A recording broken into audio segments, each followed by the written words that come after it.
Como hijo de Dios, en todo lugar debemos manifestarnos como hijos de Dios. Y en la Escritura vamos a ver hoy la manifestación del Mesías. Así que vaya por favor a Lucas capítulo 4. Lucas capítulo 4. Me voy a centrar bastante. Voy a procurar no salirme del texto en esta mañana. Lucas capítulo 4. Usted recuerde que Jesús fue tentado en el desierto. Satanás intentó vencer a Jesús, pero Jesús hubo, digamos, un momento muy especial en el desierto porque él estaba de manera permanente en la presencia del Padre, orando, pero también Jesús era una persona que estaba fuertemente saciada de la palabra de Dios. Entonces Jesús retorna victorioso, retorna vencedor del desierto. Él venció la tentación y venció a Satanás. Y lo primero que vamos a ver en esta mañana es que el Mesías se manifestó en poder. Y note lo que dice Lucas capítulo 4, versículo 14 y 15. Dice la palabra de Dios: Jesús volvió en el poder del Espíritu a Galilea y se difundió su fama por toda la tierra de alrededor, y enseñaba en las sinagogas de ellos y era glorificado por todos. Mis hermanos, la Escritura nos dice que el Señor volvió lleno de poder del Espíritu Santo después de haber derrotado a Satanás. Y Jesús, una vez que retorna del desierto, la Biblia dice que volvió en poder. Y acá la palabra poder se refiere a que Jesús tenía poder de llevar cualquier cosa a cabo. O sea, él andaba en poder, pero era un poder en acción permanente.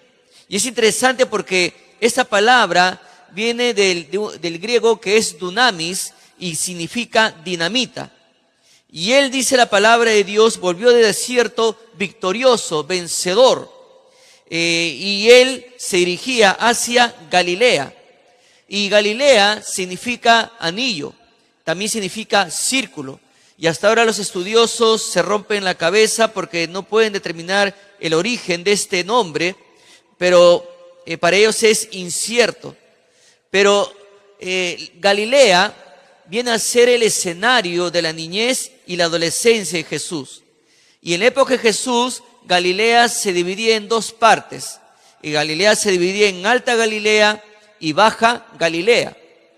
Y los hechos que nos muestran el Evangelio de Mateo hasta el Evangelio de Juan, la mayoría de los hechos de Jesús se desarrollaron en la Baja Galilea. Entonces Dios, hermanos, a través de Lucas, nos enseña que cuando uno anda en el poder del Espíritu Santo, ocurren tres cosas. Y ese es un desafío para nosotros. La vida misma de Jesús es un desafío para nosotros. La Biblia dice que Jesús volvió en el poder del Espíritu a Galilea. Entonces, cuando uno anda en el poder del Espíritu, ocurren tres cosas, nos dice acá Lucas. Primero, se difunde tu testimonio. Si tú cada día estás en permanente oración, leyendo la palabra de Dios, caminando ante Dios cara a cara, entonces tu testimonio se difunde. Y ahí en esa época se calcula que durante el ministerio de Jesús, allí en Galilea, dice que su ministerio duró aproximadamente año y medio, y en ese año y medio su palabra y su vida impactaron a toda Galilea. Imagínense, hermanos, durante un año y medio. Entonces, Galilea era un distrito no tan pequeño. Ahora, la segunda cosa que ocurre cuando uno anda en el poder del Espíritu, tú vas a enseñar y proclamar con pasión la palabra de Dios. Recuerda, tú vas a enseñar y proclamar con pasión la palabra de Dios. Y Jesús sabía, mis hermanos, que su tiempo en la tierra era corto y aprovechó cada instante al máximo para enseñar la palabra de Dios con mucha dedicación, con mucha responsabilidad, pero sobre todo con mucha pasión. ¿Qué de usted, hermano, hermana? ¿Qué de usted? ¿Qué hace entre lunes y sábado? predica la palabra de Dios, enseña la palabra de Dios. Tercera cosa que ocurre cuando uno anda en el poder del Espíritu: el nombre de Cristo es glorificado. Mis hermanos, cuando uno obedece al Señor viviendo para Él y proclamando su palabra, el Rey de Reyes y Señor de Señores es glorificado. Amén. Mis hermanos, Jesús iba a la sinagoga a enseñar, y según los expertos en el distrito de Galilea, se calcula que en este distrito había unas 240 ciudades. Y lo interesante es que en cada ciudad había una sinagoga. Y en ese año y medio, el Señor Jesús había recorrido toda Galilea y ingresaba a la sinagoga, y la misma Biblia nos enseña que Él había llenado con la palabra de Dios toda Galilea, en cada sinagoga que Él pudiera ingresar. Mis hermanos, cada lugar, sea donde estudias, sea donde trabajas, tiene que ser una oportunidad para que tú proclames la palabra de Dios. Jesús lo hacía. ¿Quiénes somos nosotros para no hacerlo? Tenemos que seguir el ejemplo del Maestro. Amén. Amén, mis hermanos. Entonces Jesús regresó del desierto en el poder del Espíritu, porque pasó tiempo en la presencia de su Padre, en permanente oración. Y también hay otros pasajes de la Escritura donde nos dice que Él pues asistía a la sinagoga para saciarse de la palabra del Padre. Él nos muestra que es importante andar en la presencia del Padre, orando, estudiando su palabra, y eso lo mostró en su vida. Había una fuerte relación con el Padre, y sobre todo en ese tiempo que estuvo aquí en la tierra, Él mostró eso, su dependencia en el Padre, y es por eso que anduvo en el poder del Espíritu. Jesús siempre anduvo en poder. Pero también la segunda manera en que se manifestó como el cumplimiento de la Escritura. Y ahí la Biblia, note lo que dice el versículo 16: vino a Nazaret, donde se había criado, y en el día de reposo entró en la sinagoga conforme a su costumbre y se levantó a leer. Mis hermanos, esta porción me impactó bastante, les digo. La Biblia dice que después de haber llenado toda Galilea con la palabra del reino de Dios, ahora llega a Nazaret, donde Él había crecido, donde Él se había criado. Y Nazaret se encontraba entre las colinas de Galilea. O sea, Nazaret se trataba de una aldea insignificante, sin importancia. Y a pesar de haber nacido en Belén y de que más tarde se estableció en Capernaum, Jesús siguió conectado. Jesús siguió asociado a Nazaret a lo largo de su ministerio, siendo llamado de manera despreciativa Jesús de Nazaret. Esa era una frase no para elogiarlo, era una frase para despreciarlo. Y los lugareños lo reconocieron como Jesús de Nazaret. Una frase llena de desprecio. Mis hermanos, pero también la Escritura nos dice que una vez llegando a Nazaret, en el día de reposo, entró en la sinagoga. Eso es lo que nos dice la Escritura. Y vamos a leer el versículo 17. Una vez que llegó a Nazaret, fue a la sinagoga, y el versículo 17 dice: y se le dio el libro del profeta Isaías, y habiendo abierto el libro, halló el lugar donde estaba escrito. Mis hermanos, notemos algo. En el día de reposo dice que entró a la sinagoga conforme a su costumbre, y se levantó a leer, y se le dio el libro del profeta Isaías. Donde quiera que estuviera realizando su ministerio, el Señor no dejaba de congregarse. Él buscaba una sinagoga en sábado. Este sábado fue elegido dentro de la cultura judía y por orden divina para leer de las Escrituras del Antiguo Testamento, y por respeto a las Escrituras y como era su costumbre, Jesús se levantó a leer. Mis hermanos, podemos ver que para el Señor era importante congregarse en cualquier lugar donde viajara.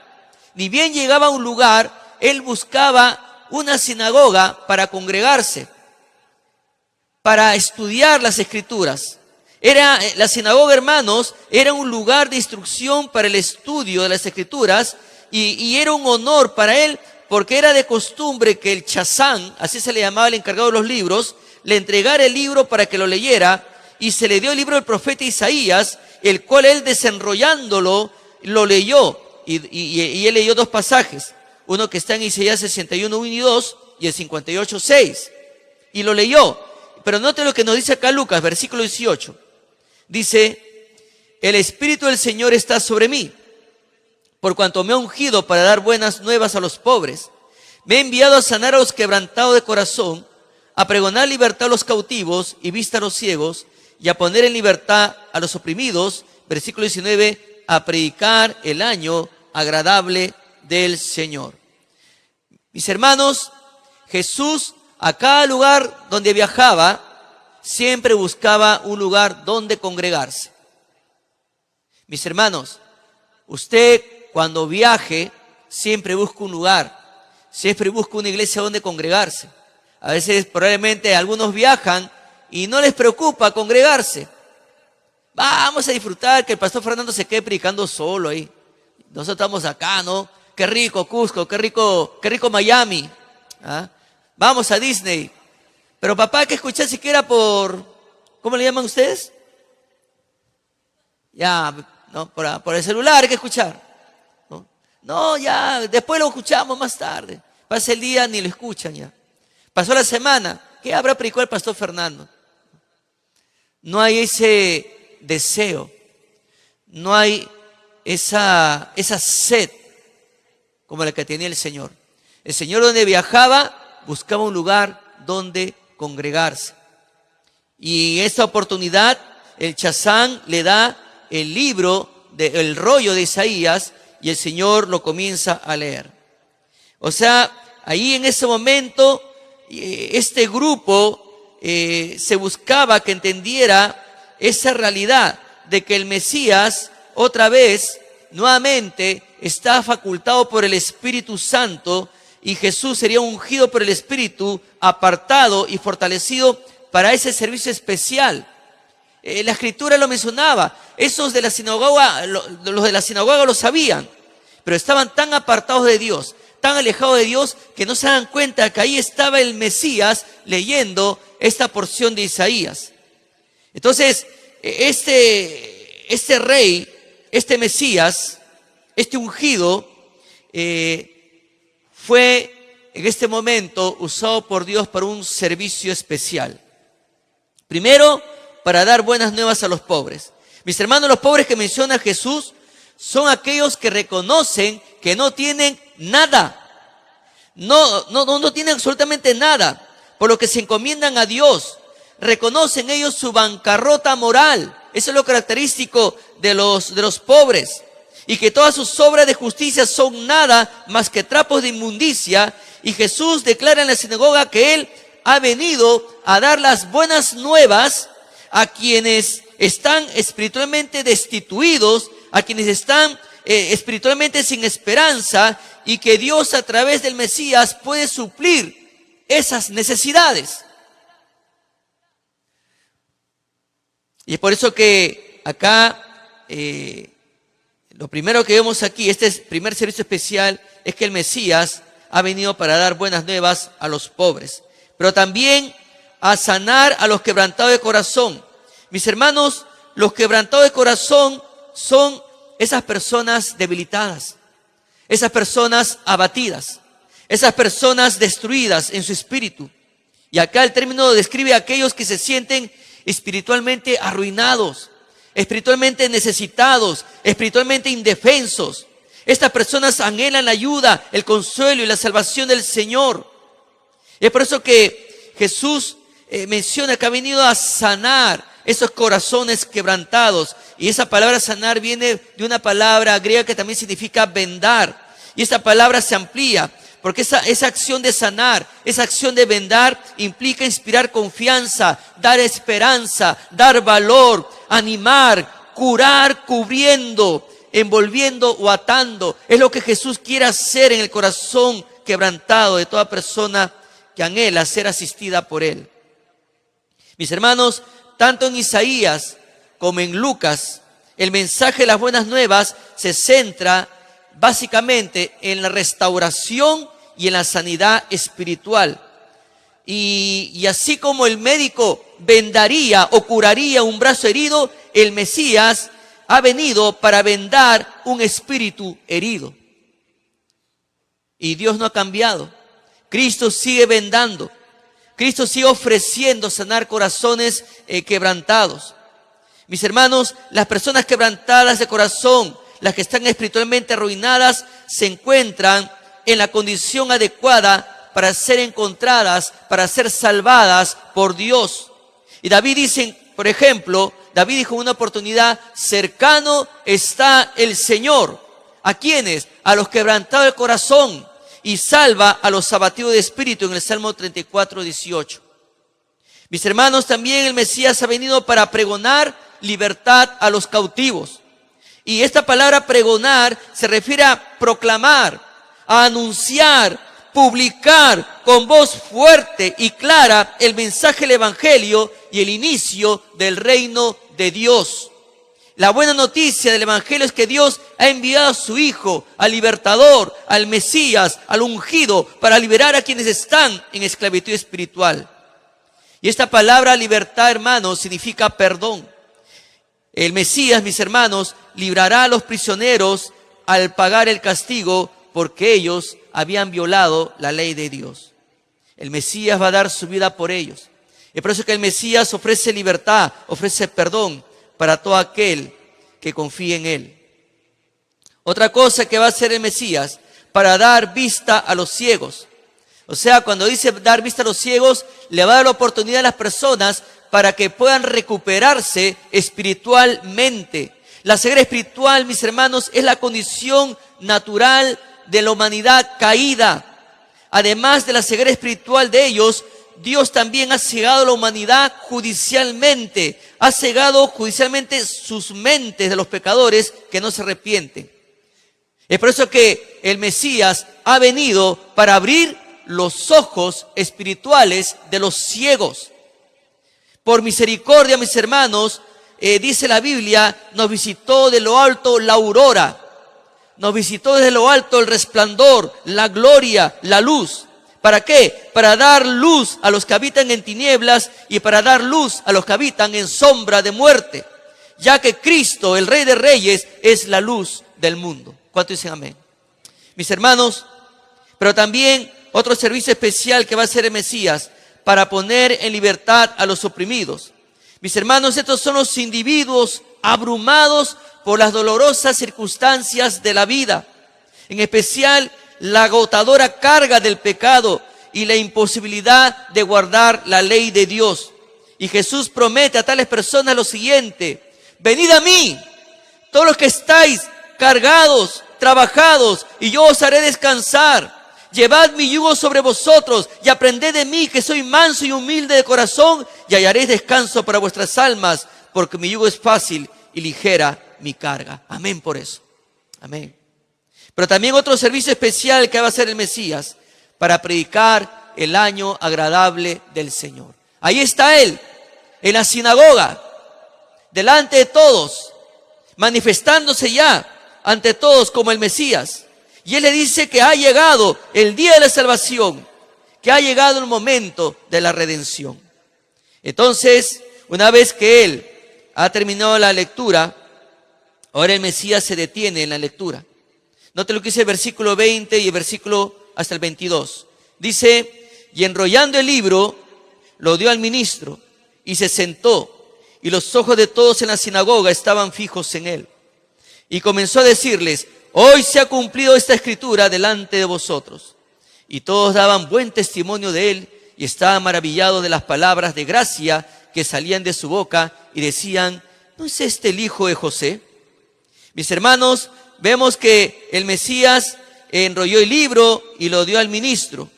Y los ojos de todos estaban totalmente fijos en Él. O sea, todos se preguntaban cuál sería ahora su mensaje. Y lo que expresó luego sería impactante y sin precedentes. Luego Él va a decir: hoy se ha cumplido esta escritura delante de vosotros. ¿Por qué, mis hermanos? Porque anteriormente siempre leían esta porción de Isaías. Y cada maestro que daba lectura a esta porción de Isaías lo mencionaba, pero de manera futura. Esto se va a cumplir en el futuro, futuro, futuro, futuro. Pero Jesús le dijo que ellos en ese preciso instante estaban presenciando su cumplimiento delante de sus ojos.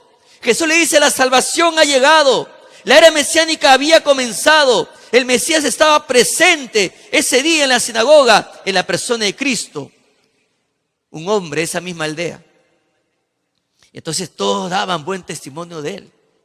Al principio la reacción de todos era positiva. Estaban maravillados, dice la Escritura, de las palabras de gracia que salían de su boca. O sea, toda la audiencia estaba asombrada de esa inigualable habilidad para hablar que Jesús tenía. Pero todo ese asombro, todas esas palabras de alabanza que decían de él, desapareció inmediatamente, porque lo menospreciaron por 4 razones contundentes. Primera razón por la cual lo despreciaron: porque él no leyó al profeta Isaías completamente. O sea, esa porción él no la leyó completamente. O sea, algunos estaban preguntando por qué Jesús dejó su lectura de Isaías 61, 1 y 2 en medio del versículo 2.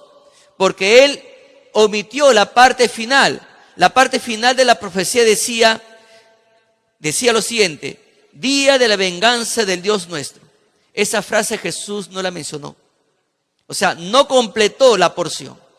Entonces, siempre la audiencia esperaba que él dijera esa parte final, o otro maestro que leía esa porción. Pero el pueblo judío esperaba que el Mesías viniera, y una vez que viniera o se manifestara, el Mesías se vengara de sus enemigos. Pero Jesús no vino a vengarse. El Mesías no ha venido a vengarse. El Mesías vino a dar otro mensaje. Él vino a anunciar que el reino de los cielos se había acercado. Un reino de perdón, un reino de misericordia, un reino de esperanza, un reino con oportunidad de arrepentimiento, donde el corazón de piedra Dios lo volvería a corazón de carne. No era un reino de venganza, no era el tiempo todavía. Es por eso que el Mesías no leyó esa última parte final. Segunda razón, ¿por qué lo menospreciaron? Porque era hijo de José y del barrio también. Y del barrio. Era de los Olivos. ¿Ah? ¿Ya? Entonces, era hijo de José y era vecino. O sea, era el hijo de un carpintero. Y lamentablemente la familiaridad engendra desprecio. Y para los líderes religiosos de la época de Jesús, o para un experto de la época de Jesús, cualquier maestro que pretendiera enseñar, o sobre todo alguien que se presentara como el Mesías, la esperanza de ellos era que fuera un desconocido, pero no se imaginaban que iba a ser alguien de Nazaret, de Galilea. Recuerden que por ahí alguien dijo: ¿de Galilea puede salir algo de bueno? Entonces, para los expertos de la época de Jesús, el Mesías, cuando se manifestara, debería ser algún desconocido. Entonces, ese era el pensamiento de la época de Jesús. Entonces, a los religiosos les era molesto de que Jesús, el Galileo, Jesús de Nazaret, se manifestara como el Mesías, porque la creencia popular decía que el Mesías sería desconocido y que su aparición sería así de repente para redimir a todo Israel. Tercera razón por la cual lo menospreciaron: por el refrán. El refrán dice, note lo que dice el versículo 23. Él les dijo: sin duda me diréis este refrán: médico, cúrate a ti mismo. De tantas cosas que hemos oído que se han hecho en Capernaum, haz también aquí en tu tierra. Mis hermanos, esta frase o refrán, médico, cúrate a ti mismo, Jesús nos va a mostrar que los líderes religiosos esperaban que él probara sus afirmaciones. Jesús sabía que ellos esperaban que él revelara su propio poder y estaban listos a retarlo para verificar milagrosamente su condición de Mesías. Es por eso que Jesús le dice: de tantas cosas que se han hecho en Capernaum, haz también pues aquí en tu tierra. Haz aquí también, Jesús, ¿no? Entonces Jesús sabía que ellos deseaban que él realizara milagros como los que hizo en Capernaum, para esperar que lo aceptaran como el Mesías, Pero hermanos, acá hay algo muy importante que usted tiene que entender.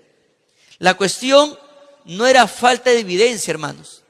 La cuestión era la dureza del corazón. Ese era el asunto. Y en Israel, todos los líderes religiosos sabían que Jesús sí hacía milagros.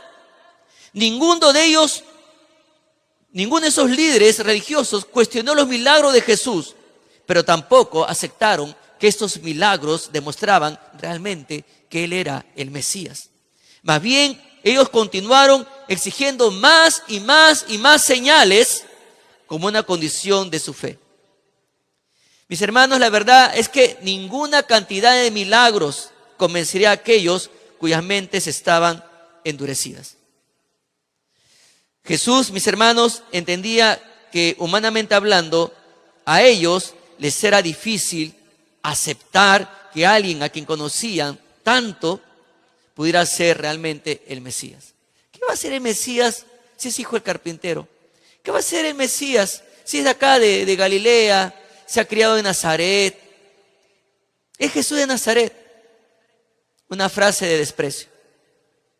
Cuarta razón por la cual lo menospreciaron: por exaltar la fe de los gentiles y no la de los judíos. Mis hermanos, Jesús continuó ahora con un proverbio. Él mencionó: os digo que ningún profeta es acepto en su propia tierra.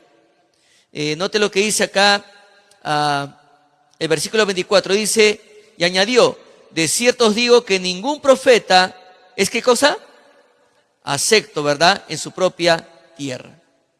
¿No? Y el 25 dice: y en verdad os digo que muchas viudas había en Israel en los días de Elías, cuando el cielo fue cerrado por 3 años y 6 meses, y hubo una gran hambre en toda la tierra. Pero a ninguna de ellas fue enviado Elías, sino a una mujer viuda en Sarepta de Sidón. Y muchos leprosos había en Israel en tiempo del profeta Eliseo, pero ninguno de ellos fue limpiado, sino Naamán el sirio. Al oír estas cosas, todos en la sinagoga se llenaron de ira, y levantándose le echaron fuera de la ciudad y le llevaron hasta la cumbre del monte sobre el cual estaba edificada la ciudad de ellos, para despeñarle. Mas él pasó por en medio de ellos y se fue. Mis hermanos, Jesús continuó ahora pues con un proverbio, ¿no? Y él dice que ningún profeta es acepto en su propia tierra. Y esto lo usó él para hacer una tremenda transición. Primero, él va a hablar de la fe de una viuda gentil. Y él dice: y en verdad os digo que muchas viudas había en Israel en los días de Elías, cuando el cielo fue cerrado por 3 años y 6 meses, y hubo una gran hambre en toda la tierra, pero a ninguna de ellas fue enviado Elías, sino una mujer viuda en Sarepta de Sidón.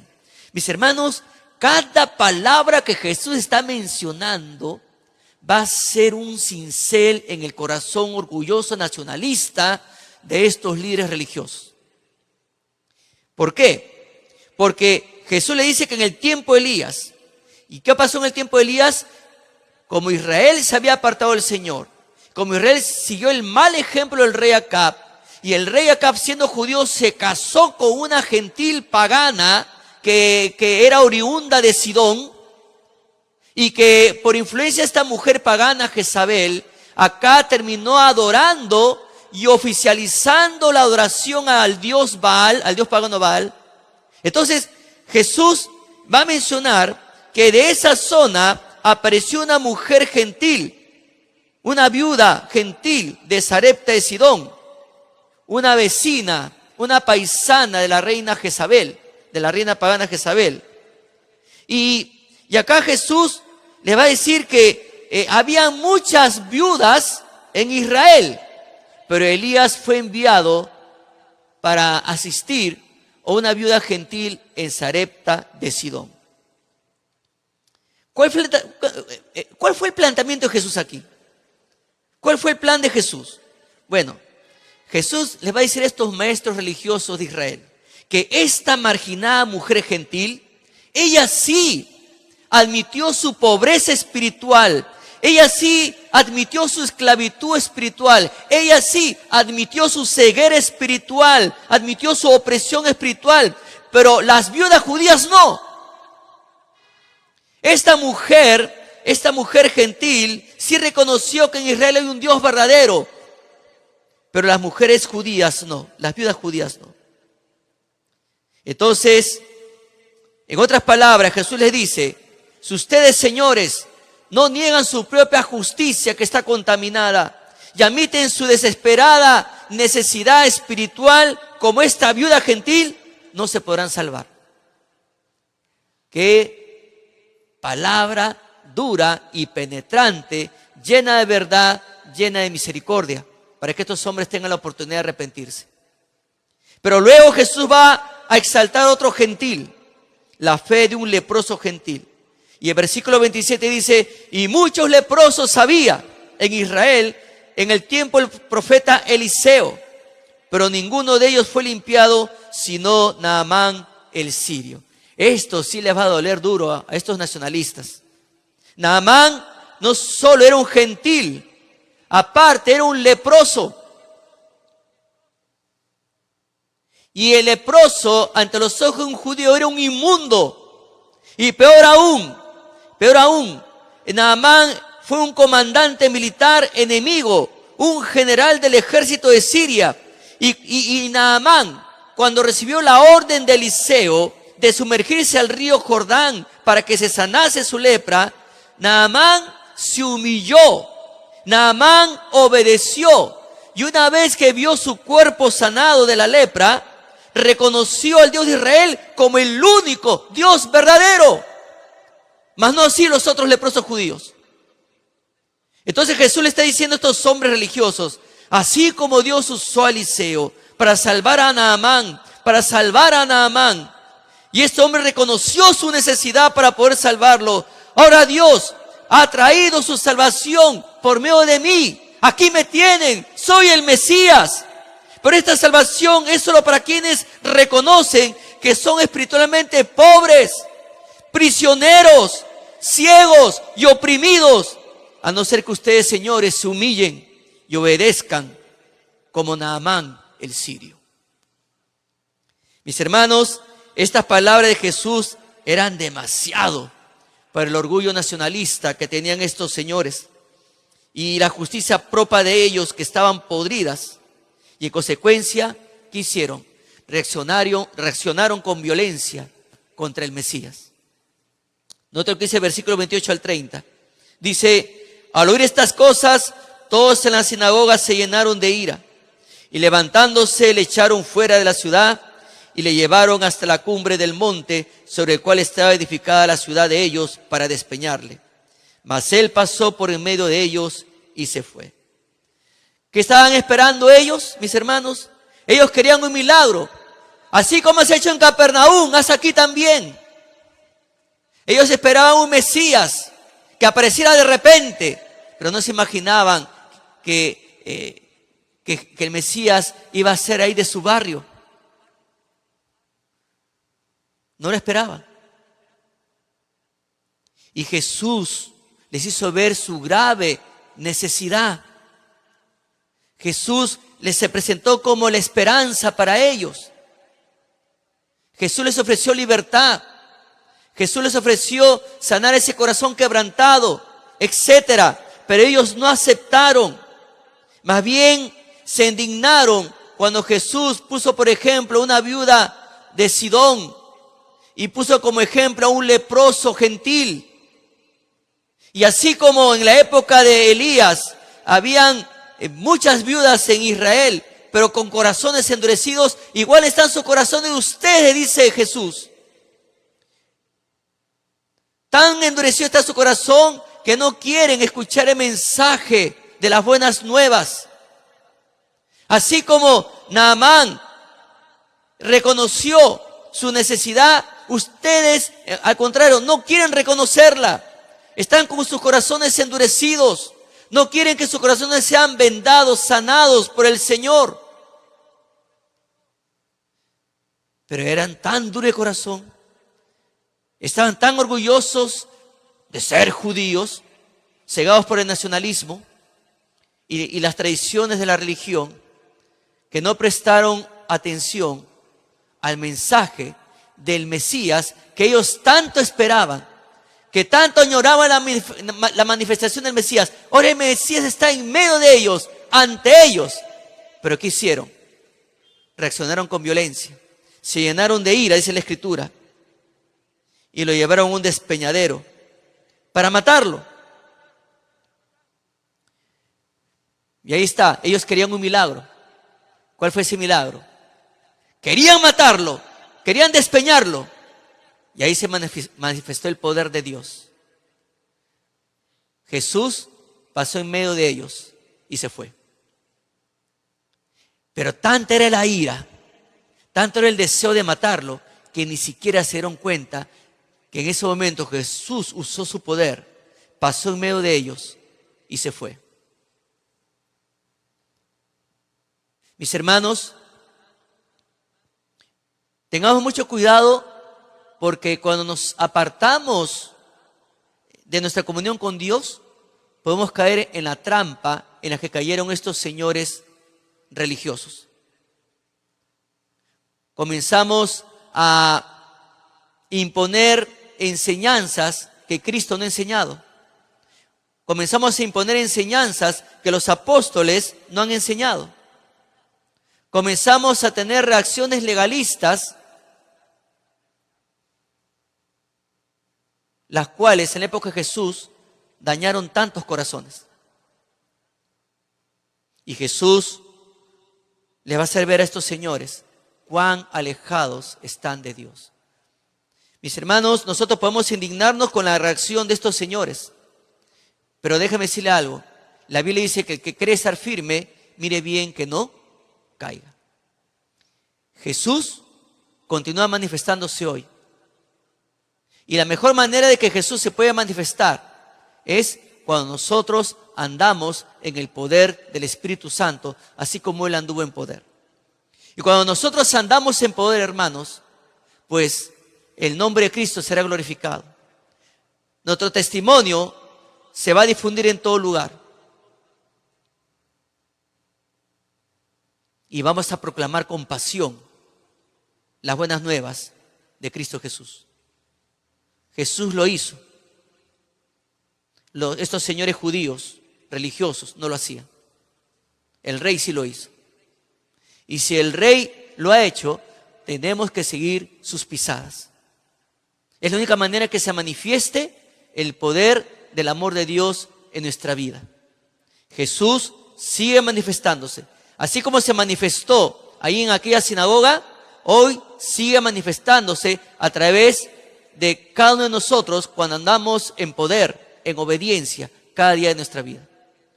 Pero también, si en esta mañana hay una persona que nos está visitando, déjeme decirle que el Mesías se ha manifestado, pero ahora, ¿cómo vas a reaccionar tú? Porque estos señores reaccionaron con violencia. ¿Cómo vas a reaccionar tú? Con un corazón endurecido. ¿Sabe que Jesús, no quiero saber nada de usted? ¿Sabe que Jesús, déjeme vivir mi vida? Yo, así como estoy tranquilo, estoy feliz, estoy contento. Déjame seguir viviendo en pecado, sin restricciones. Yo no quiero vivir una vida donde solamente te adora a ti y te obedezca a ti. No, déjame vivir, déjame así como estoy. Pero sabe, amigo, amiga, la Biblia dice que el que tiene al Hijo, o el que tiene al Mesías, tiene la vida. El que no tiene al Hijo no tiene la vida, sino que la ira de Dios está sobre él. El Mesías ha venido a este mundo para dar su vida por usted, para que usted tenga hoy la oportunidad de aceptarlo en su vida. Él le puede salvar, Él le puede perdonar y Él le puede librar del infierno. Pero es decisión de usted. Y yo le animo para que usted hoy pueda tomar la decisión de aceptar a Cristo en su vida. Permítame hacer un tiempo de invitación, hermanos, hermanas. Le invito a cerrar sus ojos y inclinar su rostro en este tiempo.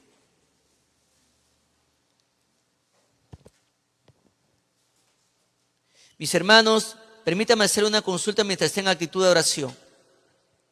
¿Usted está permitiendo que el Mesías se manifieste en su vida? ¿O usted es un creyente que no está alimentándose la palabra de Dios, no está pasando tiempo en oración, no está glorificando al Padre con obediencia, sino que probablemente usted tiene un corazón endurecido, un corazón que usted ha permitido que sea oprimido, que sea lastimado por las artimañas del diablo. A pesar que usted es hijo de Dios, hija de Dios, usted ha decidido alejarse de Dios probablemente y ya dejó de tener comunión con Dios. ¿No cree que ya es tiempo de que usted permita que el Mesías se manifieste en su vida? Porque el Mesías ya reina en su corazón. Un día usted lo aceptó en su corazón, pero solamente usted anda en desobediencia.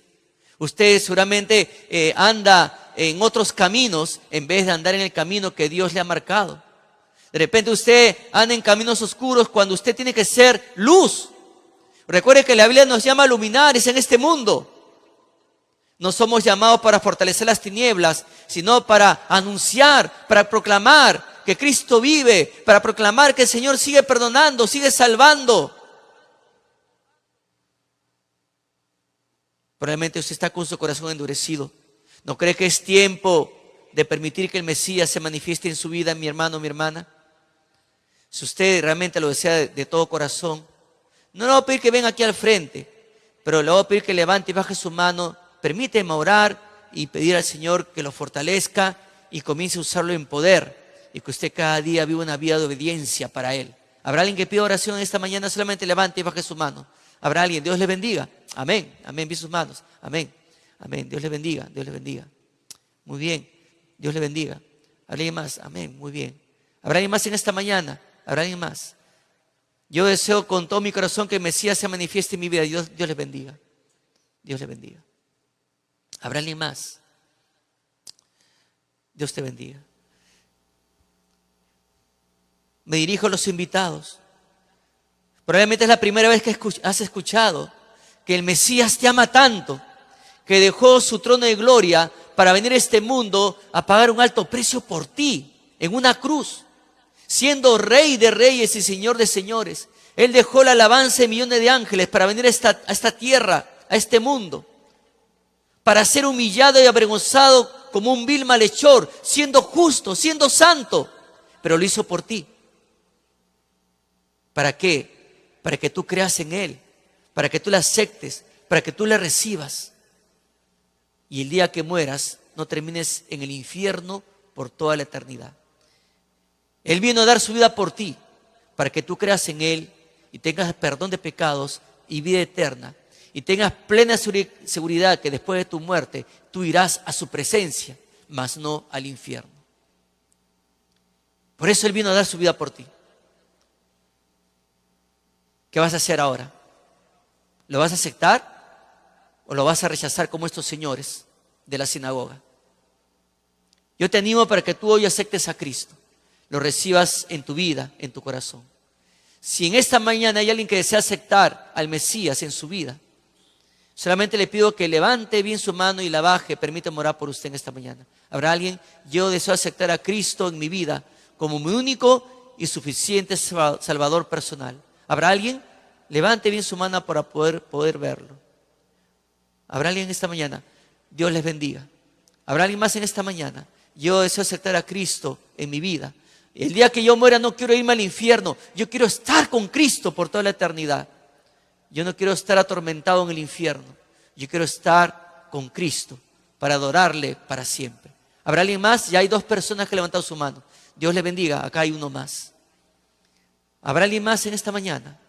¿Habrá alguien más? Yo deseo aceptar a Cristo, al Mesías, en mi vida. ¿Habrá alguien más? Todos en actitud de oración, por favor. Yo voy a necesitar la ayuda de 3 personas en esta mañana para que me apoyen orando. Hermana Iris, hermano José, por favor.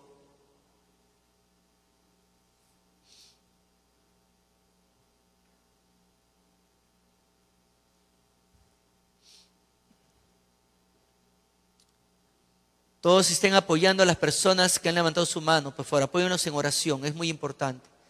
Hermano Johnny Celis, ven por favor, hermano. Con tu Biblia, hermano, ven. Todos nos vamos a unir en oración esta mañana.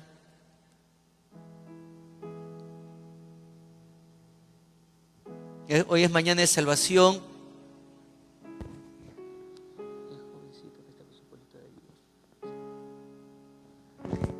Vamos a orar por estas 3 personas.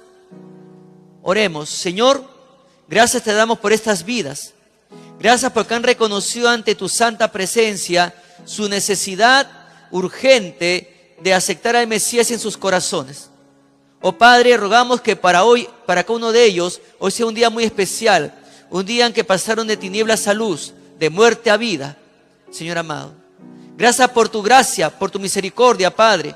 Gracias por lo que tú te sigues manifestando hasta hoy, Señor, Padre, a favor de las personas que no te conocen. Rogamos que como iglesia, Señor, permitamos que tú te manifiestes, Señor, a través de nuestro Señor Jesús. Señor, en este mundo donde el corazón del hombre está tan duro, Señor, tan reacio a tu amor, rogamos, Padre, que tú te manifiestes con toda tu gloria y poder en cada una de nuestras vidas. Oh Dios amado, danos ese denuedo santo a cada uno de nosotros para, Señor, anunciar tu palabra. En Cristo Jesús te damos las gracias. Amén.